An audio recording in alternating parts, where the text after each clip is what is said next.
செலதி அரேபியாவில் நடைபெற்ற நீண்ட நேர பேச்சுவார்த்தைக்கு பிறகு யுக்ரேனும் அமெரிக்காவும் போர் நிறுத்த ஒப்பந்தத்தை எட்டியதாக அறிவிக்கப்பட்டவுடன் அனைவரின் பார்வையும் ரஷ்யாவை நோக்கி திரும்பியது.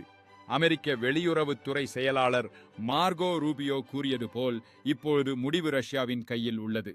எதிர்பார்க்கப்பட்ட பதில் ரஷ்ய அதிபர் விளாடிமிர் புதினிடம் இருந்து வந்துள்ளது. அந்த கூட்டத்தில் உள்ள ஊடகத்தினரின் கண்ணில் உற்சாகம் பொங்கியுள்ள நிலையில் அவர்கள் புதினின் அறிவிப்பு எதிர்பார்க்கும் அந்த நேரத்தை நோக்கி கவனமாக இருக்கிறார்கள். புதினின் உறுதிமொழி வழங்க ஏற்படும் அந்த அதிர்ச்சியான தருணத்தை அனைவரும் எதிர்பார்க்கும் போது மக்கள் அவருடைய வார்த்தைகளை கேட்க உள்ளதாக கூடியுள்ளார்கள். மிக பலவீனமான சூழலில் புதினின் பேச்சுக்கான நேரம் வந்துவிட்டது. அவர் நின்று உலகின் பார்வை தனது வார்த்தைகளில் இருக்க போகும்.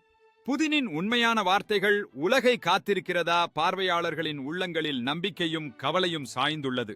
புதினின் பேச்சு எதிர்பார்ப்பு மற்றும் நம்பிக்கைகளுடன் மக்கள் எதிர்கொள்ளும் புதிய வாய்ப்புகள் பற்றிய குழப்பங்களை உருவாக்குகிறது.